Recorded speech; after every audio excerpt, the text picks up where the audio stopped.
Hi everyone, Diana Rankin here. So good to see you. We're having a beautiful day here where I am. I mean, it's kind of like perfect weather where it's not too warm and just warm enough. So it's a lovely day here. I hope you're having the same wherever you are. We're going to get a message. I forgot to pull it out. We're going to get a message from one of my books. It's the Master's Book of Answers by Phillip. Phillip is my spirit guide. And as many of you know, it's just an oracle book with each page has its own wisdom. So we'll get a message for the week for that. We're going to answer a question. This question this week is, will the human species survive? Will we even make it?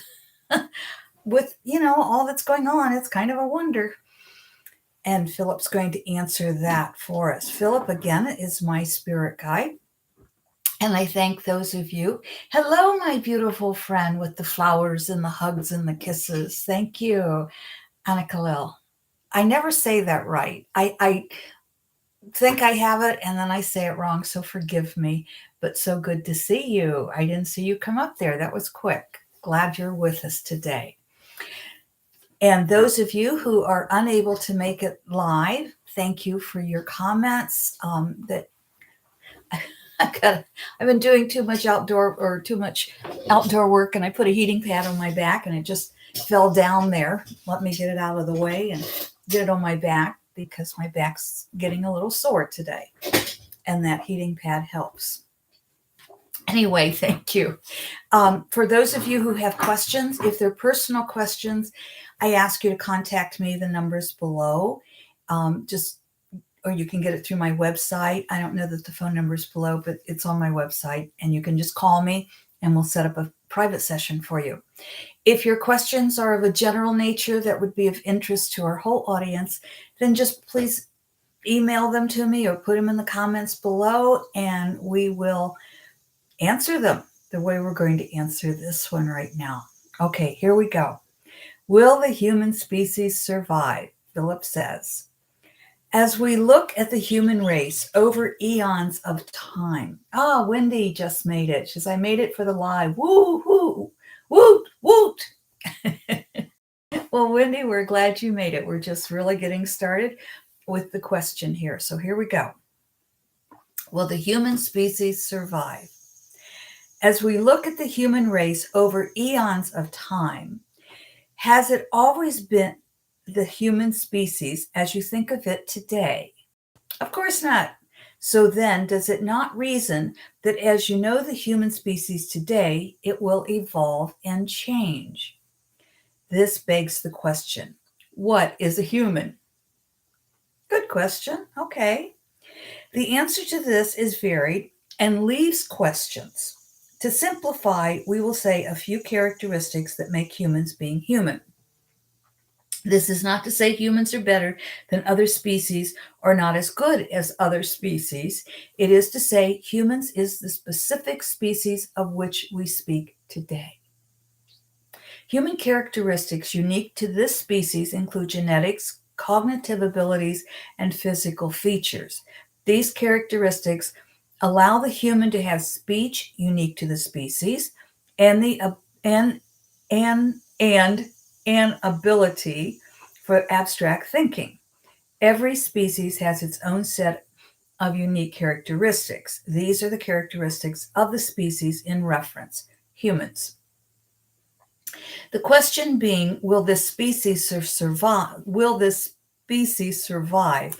The answer is yes, for many more eons, but not in the form of which you currently see yourself.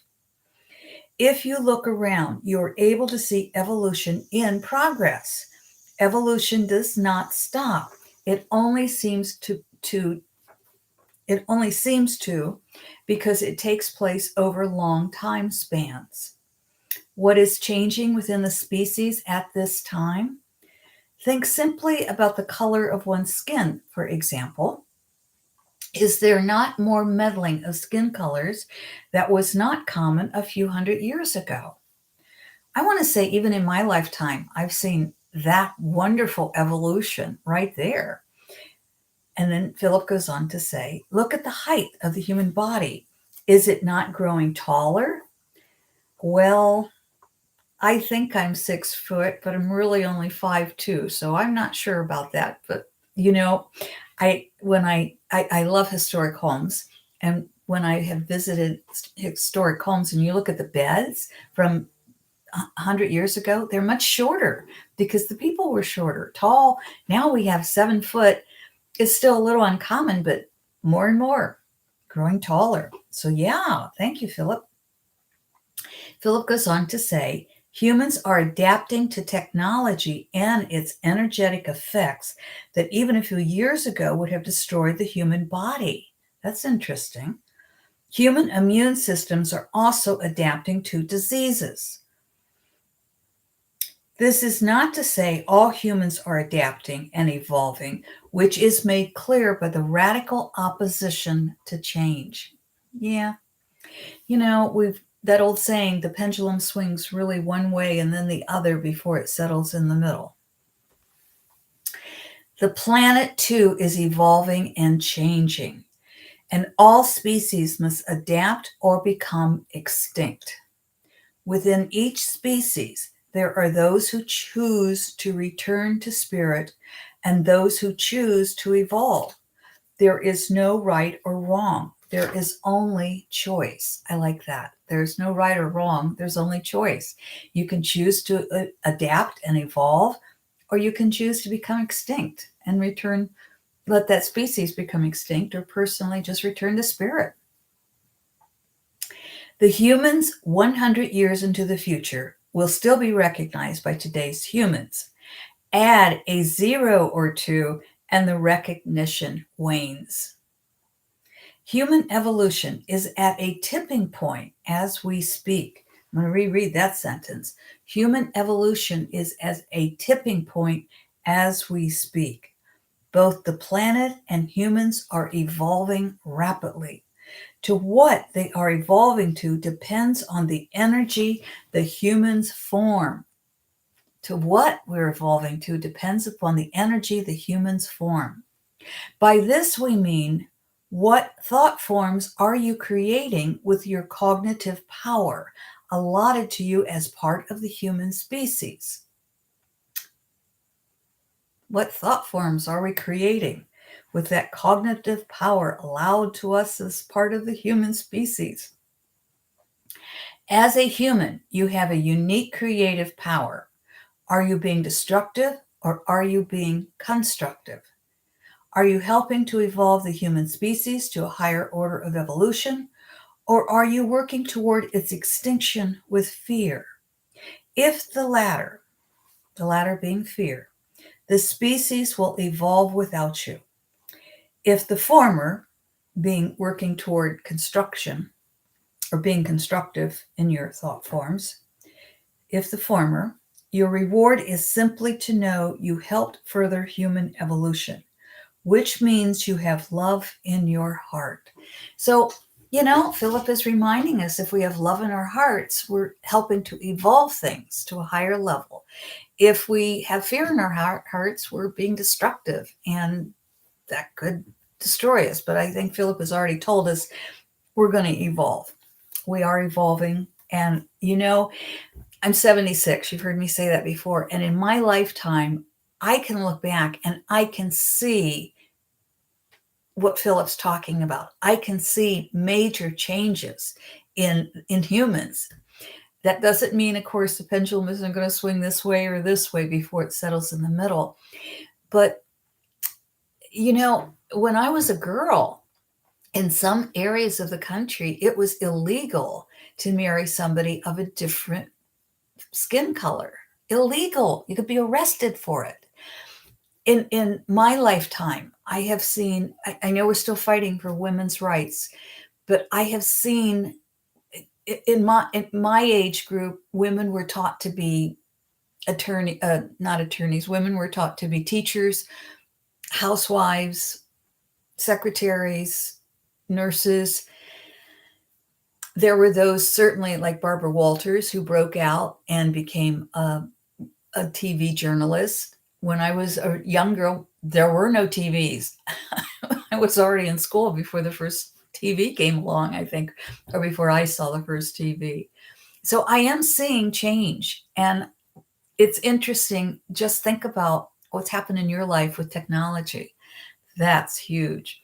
I was, I think, my freshman year in college. Yeah, 1968, 67, 68. Yeah. When the US had people men walking on the moon. 1968. What's happened since then with technology? Hello, Lexi Luna. She says, Happy Friday, Diana and Phillip. Sending love to you and all watching. Thank you. We receive that love and we send it back to you. Thank you. Well, my friends, I thank you so much for being with me today. And let's get our message from Phillip, shall we, for the week? Now, whoa, way back there. Okay, I'm hearing left. If you heard left, then that's the message for all of us. Our intuition's just in sync. If you heard right, however, because I will also read that, that's a message you need to pay attention to. So on the left, it says, what one person sees, another does not. What one person sees, another does not. I get emotional about that because I think about what we've been talking about with human evolution. And this pendulum always swings one way before it swings the other. And I get so sorry. I'm hitting things here. I get sad when I think about how we're going backwards, it feels like in some ways. But again, looking at the long haul, I don't think we're going to stay backwards. I think we'll shoot forward after a while, but we will have a few years here where we seem to go backward before we get to shoot forward. So what one person sees, another does not. Let us all see life through love, through the eyes of love, as often as we can, as much as we can.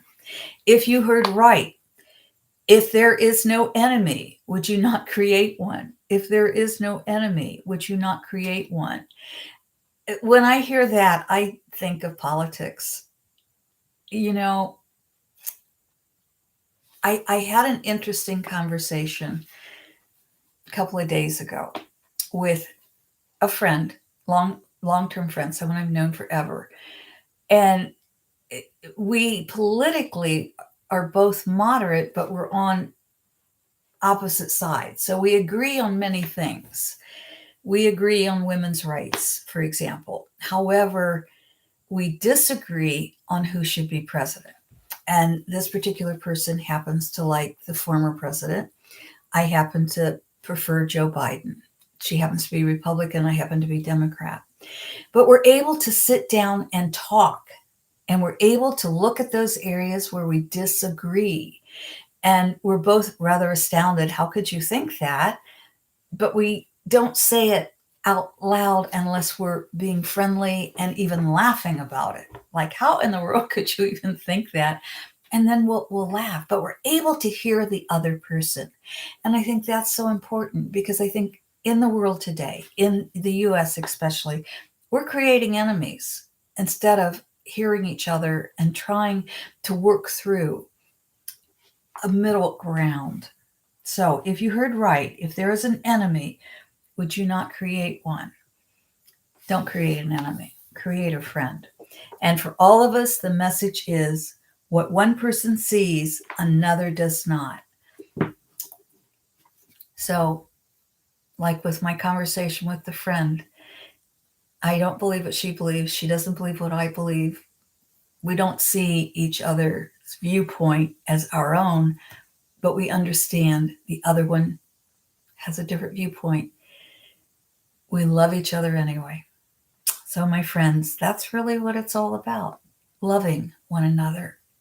And let's evolve the human race to one of kindness, to one of joy, to one of peace and love. Thank you. I love you. Thank you for the love you send to us. We receive it. See you soon. Bye for now.